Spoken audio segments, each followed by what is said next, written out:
Hi everyone, this is Erica from Gokche Capital, and this is episode 2 of our Gokche Investor Series.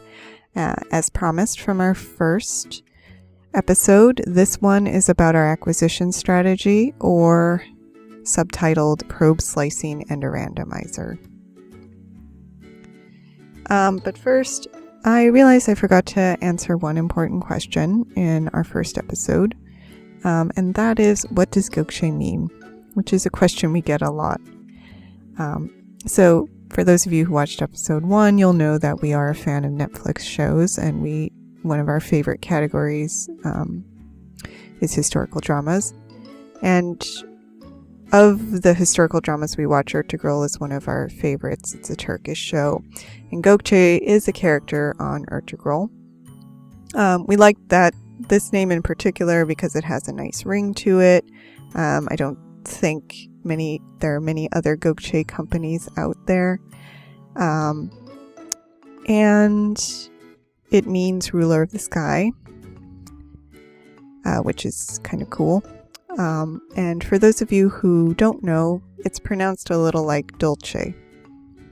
So there you have it. But on to the meat of this presentation and why you're here, our acquisition strategy. So we send our mail campaigns to 2 buckets of counties. The first bucket, where we send the majority of our mail, about 70%, would be counties with high investor activity. So these are counties where a lot of investors are already working, but also that there's just a lot of buying and selling of land going on. So we know that when we buy land, if it's priced right, we will sell in these counties. Another way to look at it is that a high investor activity county is low risk. You know you'll sell unless you've messed up the price. But you'll hit a lot more singles and doubles, so to speak, because there are a lot of investors working in the county.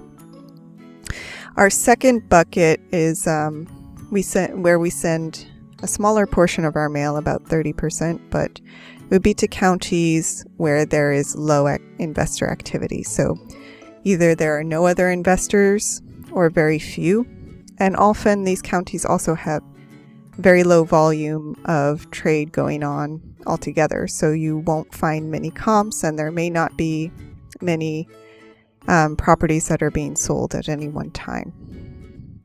So these counties, as you can imagine, are higher risk. You go in with less information on pricing, and also with less certainty that anyone will actually buy the property. However, because there are not many investors working in the area, you do have the potential to really hit a home run. So that is why we set aside about 30% of our mail to go out to these kinds of counties. Okay, so we have our 2 buckets. How do we actually identify a county, whether it's going into the high investor or low investor category? So basically what we do is we search for a target county that we think we may mail in one of the popular land selling websites, such as LandWatch. And we look at the number of parcels that are being sold and who is selling. So I'm not going to go into a live demo here. We may do that at a later date, but you can see from the screenshot from LandWatch that Lee County, Florida has over 14,000 listings. So a lot of listings.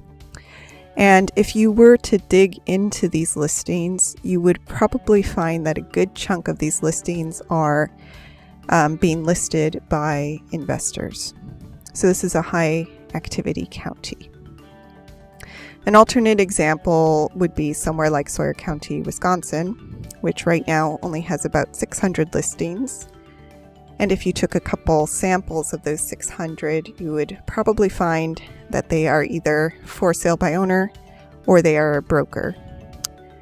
So very few investors in that area.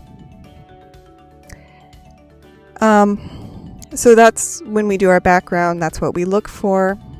and how we decide whether a county would be high investor activity or low investor activity, and determine how much mail we want to send to that county.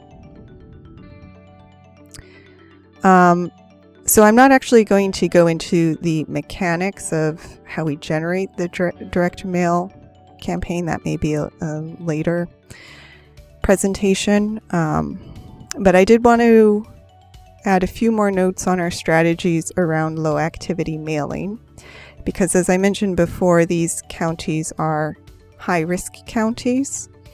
So we go in, we have a more in-depth strategy when we mail to these counties to try to mitigate the risk. And broadly speaking, we have two strategies we use. One is probe slicing, and the other is using a randomizer. So probe slicing. Now I should start by saying both of these strategies are borrowed from common strategies used by big financial institutions when they do their trading. And probe slicing is a strategy that's used by big institutions when they're trading in a dark pool. I won't go into detail on what that means. You could look it up, but basically a dark pool's a pool where you don't know what the prices are and you don't know who you are trading with. So people have limited knowledge about what's going on when they go into it. So that makes it a good strategy to use in a low investor county, especially one where there are very few comps. So you're sending out mail and your guess on what the market price is you're worried that it's not very good because you have few comps to look at. So what we do is it's basically a strategy to hedge risk. So for example, say we wanted to send 10,000 units of mail to a low investor county that we had targeted. So we'd first send out a small probe of 1,000 to see what comes back. And then once we buy a few of the properties that come back, we also want to see what happens when we try to sell those properties. Do they sell quickly? Or does it take us forever, and do we have to lower our price? So we do our test run, and then we take the feedback from that test run. So if the initial properties sell quickly and we think that we got close on pricing, we will then send out the remaining 9,000 units, but we will also adjust the price as needed based on the information from that first probe. The second strategy is to use a randomizer, and this is also another common strategy that big financial institutions use in their trading algorithms. This is a broader strategy. And basically a randomizer is indispensable to any trading strategy because it prevents competitors from gaming your system. So the way it works is we randomize where we are going to send mail when we're sending to low activity counties. That means even we don't know where we will send mail next, and we will never select the same county twice in the same year, unless of course you're talking about the follow-up mailing from a first probe. So the point of this is to prevent competitors from knowing where we are going to target in advance, and also what our acquisition pricing is.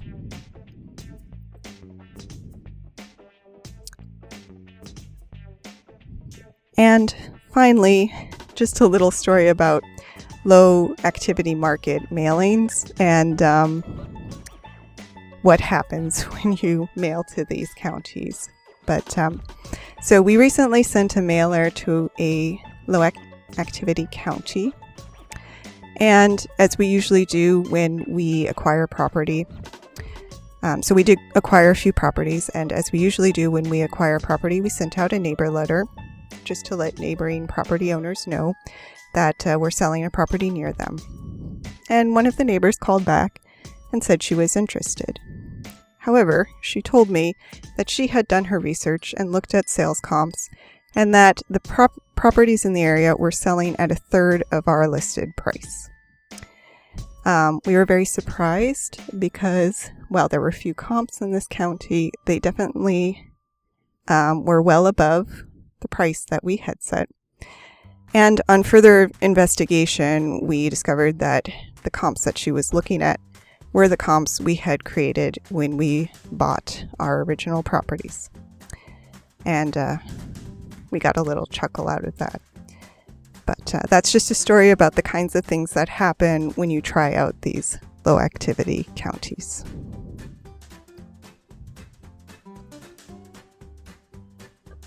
Okay, so that was a little taste of our acquisition strategy. We can always go into more detail on later episodes, but I do want to let you know what's coming up in the next episode. So episode 3 is going to be our end-to-end acquisition process. And it'll include how we handle incoming responses from our direct mail campaigns, and also how we decide which properties to actually close on. And of course, as always, if you have any questions, feel free to reach out. We can do follow-up presentations, or we could schedule a call with you to go over your questions. So thank you for listening, and more to come.